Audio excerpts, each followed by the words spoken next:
How do you know if you're really on track for retirement? Most people think as long as I'm saving into my 401k, then I'm good, right? But the truth is that's only part of the equation. I've got 3 signs that you're likely not on track for your retirement goal and how to know for sure. I've got that more coming up.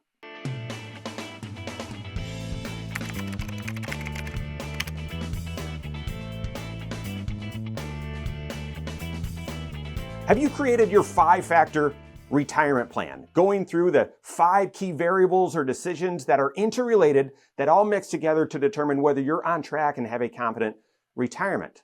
Have you then taken that 5-factor plan and stress tested it against a variety of different market conditions, really good, really awful, and a variety in between to really know that confidence rate that you are on track for retirement? The reality is there are 5 factors that all contribute. They're variables. These are decisions that you get to make that determine whether you're on track for retirement. You make a decision in one, it's going to impact your choices in the other. Is there a shortcut? Is there an easy way? Can I just look at one thing and determine whether I'm on track for retirement? Just, from the commercials a few years ago, if I know my number, how much do I need to have saved up? Is that enough? No. You need to analyze all 5 of these factors and then do that stress test to see how they hold up under different market conditions. That's the approach that allows you with confidence to make the biggest financial decision of your life, stepping away from that paycheck and heading into retirement. So that's the approach that you need.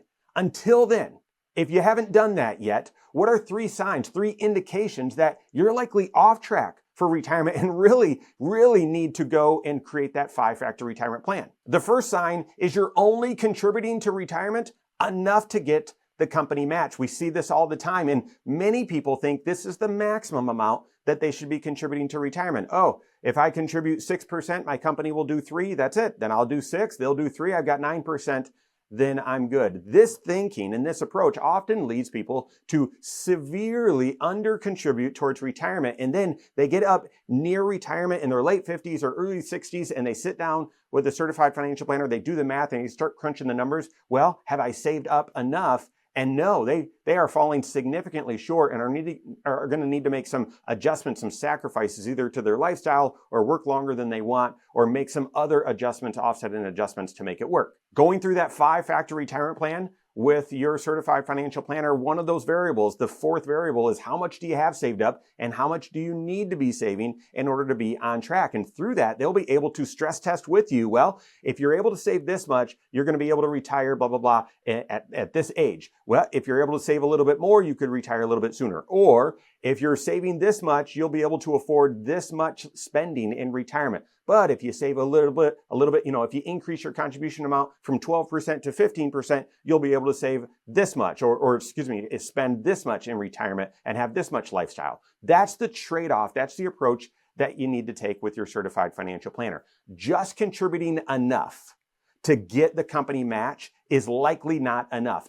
I would view that as the minimum amount you should be contributing to retirement, certainly not the maximum. A second indicator that you're likely off track with your retirement goal is that your investment mix, your investment strategy is not aligned with your time horizon. It's not aligned. That early on, when you have a long time horizon, if you're taking very little risk, that's a misalignment. Later, either right on the doorstep of retirement, if you're taking a ton of risk for your short-term dollars, that's misaligned. You need to make sure that your investment strategies are in alignment with your time horizon when you're going to need the dollars. And when they're misaligned, often it leads to significant mistakes and a lot of either missed opportunities or missed potential compound growth, or potentially taking too much risk and then when volatility occurs, making a decision to jump off the roller coaster at exactly the wrong time. Just recently heard this horror story, this awful situation where someone was taking a significant amount of risk and they, investing in some individual stocks, really having a lot of speculation with their investment strategy, and it took off and it allowed them to make a decision. Went from a few $100,000 to a few $1 million, and it allowed them to say, I'm going to retire.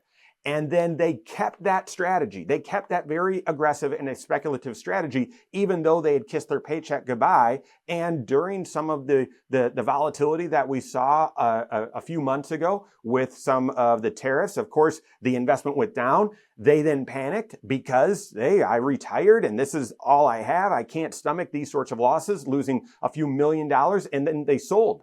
Well, that investment has since recovered and then some, but they sold at exactly the wrong time because they had their short-term money invested in a very long-term type of investment strategy, one that is appropriate for dollars that you won't touch for 10, 20, 30 years. That may be appropriate for that, but certainly not appropriate for dollars that you're going to be touching right now or that you need right now. Make sure that your investment time horizon is connected and infused with your investment strategy so that you avoid those significant mistakes. On the flip side, guys, and we see this all the time, folks early in their career, 25, 30, 35, they're just starting to save and they look and see some investment, maybe their investments went down for a month or went down a little bit, and they panic and say, I don't want to lose money. It feels like, my cash flow's tight and I don't want to contribute and then flush money down the drain. And therefore I need to have something stable that will consistently grow. And what that means is they've got a long time horizon, but they're using short-term low risk investment vehicles and not able to leverage compound growth. And then the third indicator that you're likely off track with your retirement goal, you don't know how much you spend. You don't know how much you spend. Why? This seems counterintuitive. How could that determine or be an indicator that you're off track for retirement? Well, I mentioned there's 5 factors, 5 decisions that determine whether you're on track for retirement. These are interrelated. You make a decision in one, it's going to influence your choices in the other. These 5 factors are extremely important. All of them are. But if you really pressed me, if you really pressed us and said, of the 5 factors, which is the most important? Age, when I want to be done? A lot of people think that one. How much do I have saved up? Most people view that as that's the only factor. How much do you have saved? No, it's just one of the 5.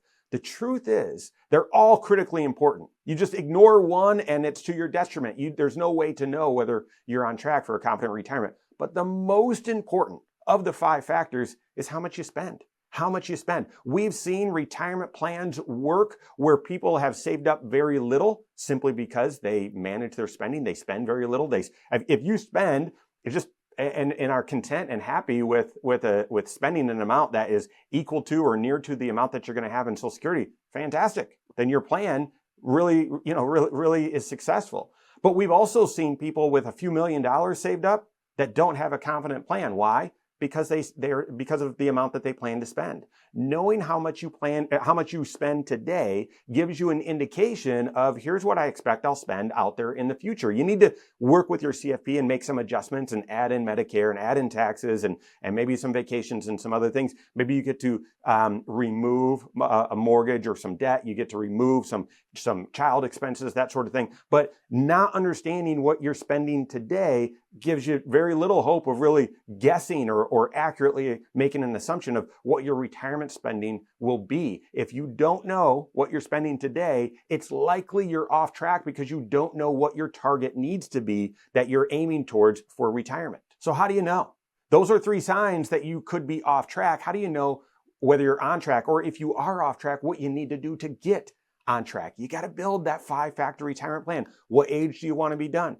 How much do you plan on spending in retirement? What are your income sources in retirement? How much do you have saved up and how much are you going to be saving up each year until you retire? And then what's your investment risk tolerance for those invested dollars for your retirement portfolio? Making a decision in one is going to impact your choices in the other. They are interrelated. But once you build out those 5, you can then work with your CFP and do the stress test and then make the adjustment and manage the trade-offs to determine, well, if I work this long and I want to spend this much, how much do we need to be saving, and so on. Work with your certified financial planner on that. If you want to take your first step, you can go to wisemoneyguides.com, download our 5-factor retirement guide. It's a workbook that'll help you go through some of these key questions that will prepare you for building that 5-factor retirement with your certified financial planner. If you don't have a CFP on your team, you can contact one on my team. Find us online, Korhorn.com. That's Korhorn with K. WiseMoneyShow.com. You can find us there as well. Or give us a call, 574-247-5898. All right, there you have it. Go out and take your next wise step